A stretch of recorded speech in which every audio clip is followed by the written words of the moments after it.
Halo, assalamualaikum teman-teman. Jumpa lagi dengan saya Ilham Baris. Selamat datang di channel Purnomo The Series. Gimana kabar kalian? Semoga selalu sehat dan baik-baik saja ya. Kali ini kita akan meneruskan merangkum spoiler Donghua Renegade Immortal episode 93 ya guys. Dan gak usah berlama-lama lagi, langsung saja gas cuy. Di atas planet Vermilion yang gelap dan mencekam, seorang pria berjubah merah berdiri angkuh. Dia adalah Zukuzi, penguasa sejati planet ini, satu-satunya kultivator tahap akhir Askenden. Dengan rambut yang berkibar tanpa angin dan jubah yang memancarkan cahaya membara, keberadaannya sendiri sudah cukup membuat langit tampak tunduk.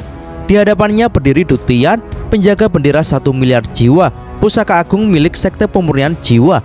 Zukuzi datang untuk menagih sebuah perjanjian lama, perjanjian yang mewajibkan sekte pemurnian jiwa meminjamkan bendera itu ketika negara Vermilion berada dalam bahaya. Namun Dutian menolak, menuduhnya sebagai pencuri tua. Tanpa banyak bicara, tekanan mengerikan segera meletus. Zukuzi mengangkat tangan dan dari langit berkumpul cahaya merah yang membentuk tangan raksasa menekan ke arah Dutian. Tak tinggal diam, Dutian langsung melepaskan seluruh kekuatan bendera jiwa. 1 miliar fragmen jiwa meraung di langit, menciptakan badai jiwa yang mengguncang bumi dalam radius 100 km. Gunung runtuh, tanah bergetar, dan jeritan mengerikan memenuhi udara. Pertempuran dua kekuatan raksasa pun dimulai. Zukuzi tidak main-main. Ia mengeluarkan sehelai bulu merah, pusaka warisan generasi pertama Vermilion. Begitu bulu itu dibakar, muncullah api suci Vermilion yang mengerikan. Dalam sekejap, api itu menelan seluruh sekte pemurnian jiwa, menghancurkan semua makhluk hidup, melelehkan gunung, dan bahkan menguapkan gua tempat Wang Lin bersembunyi. Sekte pemurnian jiwa lenyap dalam sekejap mata.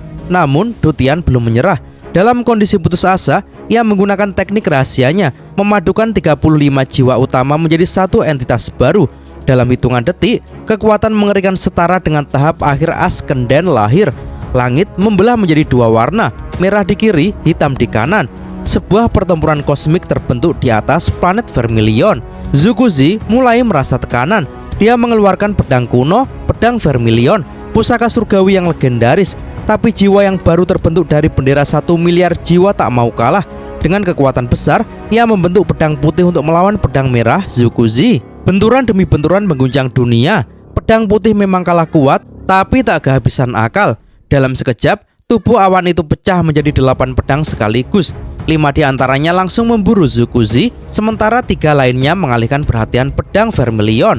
Zukuzi mencoba menjebak pedang-pedang itu ke dalam labu pusakanya, tapi labu itu tak sanggup menahan tekanan dan meledak hebat. Pedang-pedang itu kembali menyerang dengan ganas tanpa rasa takut, tanpa mengkhawatirkan diri sendiri. Dalam posisi terdesak, Zukuzi mulai mempertimbangkan ulang. Dia tahu jika bertarung terus dia bisa menang, tapi kemenangannya akan berharga mahal, yaitu luka berat, kehilangan banyak waktu hidup, dan lebih buruk lagi, dia akan kehilangan kesempatan penting dalam perang besar yang sedang bergulir melawan klan Immortal. Di tengah kobaran api dan pedang-pedang yang menghujam, planet Vermilion menyaksikan pertarungan antara dua legenda, sebuah babak berdarah dalam sejarah dunia kultivasi yang akan dikenang selama ribuan tahun. Pertarungan memuncak. Zukuzi, meski ingin mundur, harus menghadapi serangan pedang yang secepat kilat dari kabut misterius. Ia buru-buru membentuk segel kuat di udara. Dentuman hebat pun meledak, mengguncang seluruh benua. Tubuh Zukuzi terpental jauh seperti meteor. Segel pelindungnya hancur, dan meski tak terluka parah, wajahnya pucat, keangkuhannya lenyap begitu saja. 9 pedang yang menyerangnya menghilang, berubah menjadi pecahan jiwa. Dutian yang melihat kejadian itu menghela nafas pahit. Segel Vermilion yang misterius, teknik rahasia yang diwariskan hanya pada Vermilion generasi terkini telah digunakan. Segel ini memang bukan untuk meningkatkan kultivasi, melainkan senjata pamungkas dalam menyerang dan bertahan. Namun, meski orang awan itu dihancurkan, Dutian tidak menyerah. Ia tertawa getir, menyadari sesuatu. Zukuzi rela menggunakan kartu trufnya lebih awal karena takut terluka sebelum pertempuran besar melawan klan Immortal First Second. Zukuzi pun menawarkan jalan damai, tapi Dutian malah membalas dengan sindiran, menyadari bahwa perang besar sudah semakin dekat. Zukuzi yang sudah menduga keras kepala Dutian, memaksa lawannya menunjukkan senjata terakhirnya, jiwa keempat. Dengan penuh tekad, Dutian mengeluarkannya. Dari bendera 1 miliar jiwa, muncullah cahaya keemasan ungu yang mencolok lalu berubah menjadi jarum kecil. Jangan salah, jarum ini kecil tapi mengandung kekuatan menakutkan, bahkan bisa melukai jiwa asal. Jiwa keempat melesat, Zukuzi bertahan mati-matian, namun luka-luka kecil mulai muncul di seluruh tubuhnya. Setiap lubang seukuran jarum yang muncul membuat auranya melemah. Namun itu semua bagian dari rencana. Darahnya yang menetes perlahan membungkus jiwa keempat. Melihat kesempatan, Zukuzi mengeluarkan sebuah labu merah kecil. Dari dalamnya menyembur api putih menyilaukan, jauh lebih ganas dibandingkan api vermilion suci.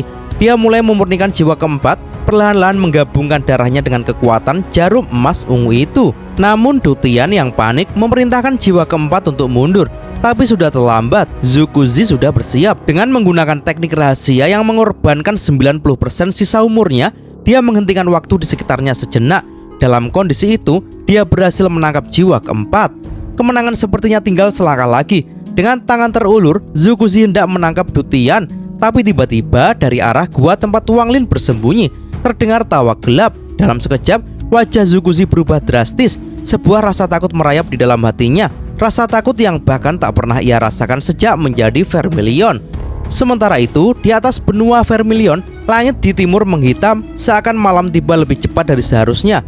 Di dalam awan gelap itu, ribuan anggota klan Immortal Forsaken duduk bersila.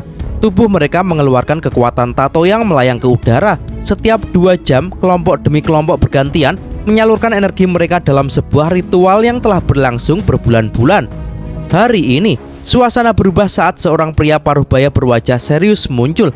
Berjubah abu-abu sederhana, dia tampak berbeda. Hanya ada satu tato kecil berbentuk daun ungu yang bercahaya redup di pipinya. Di belakangnya, 3 lelaki tua mengikuti, masing-masing dengan aura kuat yang membuat udara di sekitarnya bergetar. Ritual ini ternyata bukan sekedar rutinitas. Mereka sedang mempersiapkan sesuatu yang besar, sebuah rencana untuk menghancurkan negara Vermilion. Dengan bantuan pohon leluhur yang sudah dibebaskan dari segel kuno, klan Immortal Forsaken bertekad menguasai benua. Tidak lama, dari ujung langit timur, sebuah peti mati raksasa melayang mendekat. Di atasnya, 3 tokoh dari mayat sekte duduk bersila, membawa serta bala bantuan dan kabar penting. Mereka memberitahu bahwa Zukuzi, salah satu pilar kekuatan negara Vermilion, sedang bertempur jauh dari sini, memberi celah besar untuk menyerang. Namun, sebelum rencana mereka berjalan mulus, perubahan besar terjadi di sisi lain benua. Di utara, suasana menjadi tegang. Di sana, Wang Lin muncul, tetapi bukan Wang Lin biasa. Tubuhnya kini memancarkan cahaya biru dingin yang dapat membekukan dunia. Matanya penuh dengan kesombongan yang begitu kuat, seolah dunia ini tidak lebih dari debu di bawah kakinya. Melihatnya, Zukuzi yang biasanya tenang dan percaya diri langsung gemetar ketakutan. Rasa takut yang sudah lama ia lupakan kembali menghantam dirinya seperti badai. Tanpa bisa mengendalikan diri, Zukuzi mundur berkeringat dingin, menyadari bahwa di hadapannya berdiri bukan sembarang musuh, tapi makhluk kuno yang sangat berbahaya. Identitas Wang Lin kini tidak lagi sederhana. Dalam dirinya hidup roh Ye Wuyu, sosok legendaris generasi pertama dari Vermilion, sebuah nama yang bahkan para pemimpin puncak benua sekalipun hanya berani sebut dalam bisikan. Ketakutan merajalela, Zukuzi tak berani melawan. Dengan penuh rasa hormat, ia akhirnya pergi, namun tidak tanpa membayar harga. 3 jarinya harus ia korbankan untuk menebus kesalahannya. Hanya setelah itu, Wang Lin atau tepatnya Ye Wuyu membiarkannya pergi. Di kejauhan, setelah merasa aman, Zukuzi meraung ke langit, tidak percaya dengan kenyataan yang baru ia hadapi. Generasi kedua Vermilion yang diyakini telah lama musnah ternyata masih hidup. Amarah, ketakutan, dan keraguan bergulung di dadanya. Namun satu hal kini jelas, rencana klan Immortal Forsaken tidak akan semudah yang mereka bayangkan. Karena di balik awan benua Vermilion telah bangkit kembali sosok yang bahkan kematian pun tak mampu menghapusnya. Zukuzi akhirnya pergi dengan membawa kegelisahan di hatinya. Bekas tapak kakinya meninggalkan retakan besar di tanah, seolah menandai kekecewaannya. Sementara itu, di dalam sekte pemurnian jiwa, tubuh Wang Lin terhuyung dan jatuh dari langit. Wajahnya pucat, seluruh kekuatannya nyaris habis. Dutian segera menghampiri penuh kekhawatiran. Namun sebelum ia bertindak lebih jauh, Wang Lin membuka matanya dan memberi isyarat untuk tenang. Di saat itu, sebuah cahaya hijau keluar dari dahi Wang Lin dan berubah menjadi sosok pria paruh baya bertubuh besar dan aura mengerikan. Si Tunan akhirnya terbangun. Begitu muncul, kehadirannya mengguncang dunia. Awan bergulung, hujan turun, dan petir berkilat. Namun dengan satu raungan, langit langsung bersih kembali. Seolah takut pada amarahnya, Dutian hanya bisa tertegun, tubuhnya bergetar melihat kekuatan yang begitu luar biasa. Si Tunan yang selama ini tertidur dalam surga menentang Manik telah kembali. Meskipun kekuatannya masih belum pulih sepenuhnya, Dialah generasi kedua Vermilion yang melegenda, sosok yang bahkan Zuguzi tak berani hadapi. Kehadirannya bukan hanya mengusir bahaya, tapi juga membawa secercah harapan baru bagi sekte pemurnian jiwa. Namun, semua perubahan besar ini datang terlambat untuk Dutian. Setelah memastikan semua aman, pria tua itu perlahan duduk dalam posisi lotus. Dalam senyum puas, ia menutup matanya untuk terakhir kalinya. Seluruh hidupnya, sejak ia ditemukan di jalanan yang penuh puing dan darah, telah ia dedikasikan untuk sekte tercintanya. Ia menepati janji masa mudanya, melindungi warisan gurunya hingga nafas terakhir. Saat tubuhnya menghilang, bendera 1 miliar jiwa muncul, berkilauan dengan cahaya keemasan ungu. Bendera itu simbol akar dan harapan sekte pemurnian jiwa, perlahan melayang ke arah Wang Lin yang dengan penuh hormat menerimanya. Di hadapan tubuh Dutian yang perlahan memudar, Wang Lin bersujud, membawa janji dalam hatinya. Suatu hari, dia akan membalas dendam untuk sekte ini. Sementara itu, si Tunan menatap jauh ke angkasa, pikirannya melayang ke masa lalu. Meski terkenal sombong dan kejam, dia tetap menghargai kebaikan dan pertemanan. Kini tujuannya sederhana, menemukan tubuh baru untuk melanjutkan jalannya. Dengan akal ilahi yang menyebar ke seluruh planet, ia mencari sosok yang sempurna. Tanpa diduga, di utara planet ini, ia menemukan sesuatu yang luar biasa. Tubuh seorang anak laki-laki dengan potensi luar biasa. Meskipun masih muda, tubuh itu seperti terbuat untuk menjadi wadah kekuatan besar. Sukacita pun terpancar di mata si Tunan, tanda bahwa petualangan baru Wang Lin dan si Tunan baru saja dimulai. Setelah sekian lama menunggu, akhirnya kini si Tunan bangkit kembali. Wajahnya dipenuhi kegembiraan. Ia melayang di udara, memanggil Wang Lin untuk mengikutinya menuju kutub utara, ke tempat tubuh yang telah lama ia incar berada. Wang Lin tanpa banyak tanya mengeluarkan nyamuk raksasanya dari kantong penyimpanan. Dengan satu lompatan ia sudah duduk di atas panggung nyamuk. Ia sudah duduk di atas punggung nyamuk, melesat mengikuti si Tunan. Namun di tengah perjalanan, perhatian si Tunan justru tertuju pada nyamuk tersebut. Binatang besar ini, meski biasanya garang, langsung ketakutan saat merasakan aura kuat dari tubuh baru si Tunan, dan bahkan menunjukkan ekspresi memelas ke arah Wang Lin. Tak ingin berlarut-larut, Wang Lin menyerahkan sepotong batu giok berisi informasi tentang asal-usul nyamuk raksasa itu. Begitu melihat isi giok tersebut, si Tunan yang biasanya percaya diri langsung mundur teratur. Rupanya di planet asal nyamuk itu, ribuan monster sejenis berkeliaran liar, bahkan bisa membuat kepala seorang pembudidaya setingkat dirinya pening 7 keliling. Namun, bukan si Tunan namanya kalau menyerah begitu saja. Ia membujuk Wang Lin untuk meminjamkan nyamuk tersebut demi diteliti sebentar saja.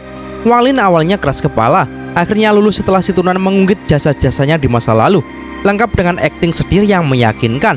Mau tak mau, Wang Lin akhirnya setuju, meski ia tahu nyamuk malangnya kini berada di bawah tatapan menyeramkan si Tunan. Saat mereka melayang di langit, Wang Lin akhirnya membahas sesuatu yang telah lama membebaninya, Ji Realm. Kekuatan aneh yang pernah muncul di tubuhnya. Ekspresi si Tunan langsung berubah serius. Ji Realm, katanya, adalah kekuatan langka, sebuah rahasia besar yang seharusnya disembunyikan dari dunia luar, terutama dari Vermilion sekarang. Wang Lin pun mengungkapkan kecurigaannya bahwa Ji Realm miliknya mungkin berhubungan dengan teknik kenaikan dunia bawah yang diajarkan si Tunan. Mendengar ini, si Tunan hanya bisa mengangguk setuju, meski masih banyak misteri yang belum ia pahami sendiri. Saat pembicaraan berlanjut, Wang Lin akhirnya menanyakan tentang kristal planet kultivasi, sebuah benda legendaris yang dikabarkan mampu mendorong kemajuan Ji Realm. Mendengar ini, si Tunan menghela nafas berat. Kristal itu, katanya, adalah alat berbahaya yang digunakan aliansi kultivasi untuk mengendalikan planet-planet pembudidaya seperti Vermilion. Namun, sebelum bisa menjelaskan lebih jauh, perhatian mereka teralihkan. Di depan sana, para anggota klan Immortal Forsaken sedang melakukan upacara persembahan untuk roh leluhur mereka. Si Tunan dengan semangat baru segera menyusun rencana. Ia meminta Wang Lin menyiapkan batu giok surgawi, lalu dalam sekejap menyerap energi di dalamnya hingga habis. Dengan kekuatan baru, ia melesat pergi, berjanji akan kembali segera. Sementara itu, dunia di sekeliling mereka mulai bergolak. Para kultivator tingkat tinggi dari berbagai penjuru benua Vermilion mulai merasakan kehadiran aura asing nan kuat. Chu Yunfei dari sekte langit surgawi, para senior sekte bumi yang hancur, bahkan para dukun dari sekte mayat semua mulai bersiaga, menyadari ada sesuatu yang besar yang akan segera terjadi. Di sudut lain, sebuah peti mati perlahan terbuka. Asap hitam pekat menyelimuti udara, membawa bau busuk yang menusuk hidung. Mayat-mayat raksasa dari klan iblis perlahan bangkit, siap memulai peran mereka dalam kekacauan besar yang akan mengguncang seluruh benua. Badai besar telah diambang pintu, dan baik Wang Lin maupun si Tunan tahu mereka harus bersiap menghadapi gelombang baru pertarungan, pengkhianatan, dan mungkin awal dari perubahan yang tak bisa dibalikkan lagi. Di tengah awan hitam yang menggantung berat di langit, ketegangan memuncak. Dua diakon mayat dari klan Immortal Abadi membentuk segel dengan kecepatan luar biasa, lalu memuntahkan darah. Tapi darah itu tak jatuh sembarangan. Ia membentuk dua sosok menyeramkan yang langsung menerjang ke arah peti mati kuno. Dengan suara gesekan yang mengerikan, dari dalam peti muncullah sesosok mayat raksasa. Tubuhnya busuk, tingginya lebih dari 100 kaki, dengan tulang putih terlihat di antara daging yang membusuk. Belatung raksasa merayap di tubuhnya, menciptakan pemandangan yang benar-benar menjijikkan. Namun anehnya, kepala mayat itu masih utuh dan di antara kedua alisnya terbenam sebuah kapak ungu yang bersinar suram. Belum sempat suasana kembali tenang, dari kejauhan terdengar suara tenang namun membawa tekanan berat. Segera setelah itu, awan hitam dirobek oleh ledakan dahsyat, memperlihatkan sosok seorang kultivator kuat dari sekte Giok. Di belakangnya, pasukan pembudidaya bermata tajam bersiap menyerbu. Bagikan perang meledak, dengan satu aba-aba dari leluhur kelima, seluruh anggota klan Immortal Abadi menyerbu bersama. Seluruh anggota klan Immortal Abadi menyerbu maju. Di tengah kekacauan itu, pemimpin sekte Giok, Chu Yunfei, melompat mendekat, berusaha menghancurkan peti mati. Namun, leluhur kelima bertindak lebih cepat, menarik mayat raksasa itu dan membantingnya ke tanah, membuat tanah bergetar hebat. Sementara itu, di tengah pertempuran yang sengit, para tetua klan mayat menjalankan rencana mereka. Dengan mempertaruhkan nyawa, mereka menekan bola cahaya emas ke tubuh mayat raksasa. Cahaya itu bersinar semakin terang, menyedot seluruh energi dari mayat hingga akhirnya tubuh raksasa itu berubah menjadi debu. Namun ini baru permulaan. Dari cahaya emas yang membumbung, lahirlah sebuah pohon raksasa setinggi 1000 kaki. Pohon reinkarnasi leluhur. Gelombang kecut dahsyat meluas dari pohon ini, mengguncang seluruh bagian timur planet Vermilion. Para pembudidaya dari sekte Giok yang panik pun dipaksa mundur. Kemenangan sementara berpihak kepada klan Immortal Abadi. Dalam keributan itu, muncul sosok penatua Sima dari sekte mayat. Setelah menerima sebuah tato leluhur yang penuh kekuatan destruktif dari leluhur kelima sebagai bagian dari kesepakatan lama mereka, ia dengan tenang pergi meninggalkan pertempuran, membawa artefak itu pergi dalam sebuah kotak batu giok yang sangat terjaga. Namun di tempat lain, keadaan berbalik lebih buruk lagi. Di utara, saat pohon reinkarnasi hendak tumbuh, seorang lelaki tua eksentrik bernama Situnan diam-diam menyusup. Tanpa diketahui siapapun, ia memakan seluruh energi dari pohon itu, menghancurkan proses reinkarnasi yang sudah dipersiapkan selama puluhan ribu tahun. Amukan meledak. Leluhur keempat klan Immortal Abadi yang bertanggung jawab atas pohon itu menjadi gila karena kemarahan. Ia mengejar Situnan dengan penuh dendam. Matanya merah membara, rambutnya berubah sepenuhnya putih dalam sekejap. Situnan bukannya takut, malah dengan santai melarikan diri sambil tertawa. Dengan tubuh ringan seperti hantu, ia bahkan sempat bersendak gurau, merasa puas karena berhasil mengacaukan rencana besar klan Immortal Abadi. Bagi Situnan, ini bukan hanya balas dendam kecil, ini adalah perayaan kemenangan pribadi. Tak lama, ia menemukan Wang Lin dan tanpa banyak bicara, membawa pemuda itu bersamanya. Mereka terbang menembus langit, meninggalkan benua yang bergolak, menuju ke arah kutub utara.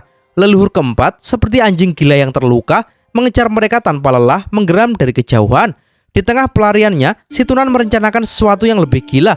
Setelah mendapatkan tubuh baru dan menyerap seluruh kekuatan roh leluhur yang telah ia curi, ia bahkan berniat melahap leluhur keempat itu juga. Bagi Situnan, ini bukan sekedar pelarian, ini adalah langkah besar menuju kebangkitannya kembali. Di balik langit kelam dan medan perang yang berantakan, permainan besar antara kehidupan, kematian, dan reinkarnasi pun berlanjut. Dan cerita pun bersambung. Oke teman-teman, terima kasih sudah nyimak alur cerita kali ini sampai habis. Semoga teman-teman terhibur, kurang lebihnya mohon maaf ya. Ya, yang namanya spoiler pastinya ada yang meleset soal detail cerita dan episodenya ya. Oke, jangan lupa terus dukung channel ini agar terus berkembang. Dan sampai jumpa di episode selanjutnya. Bye-bye.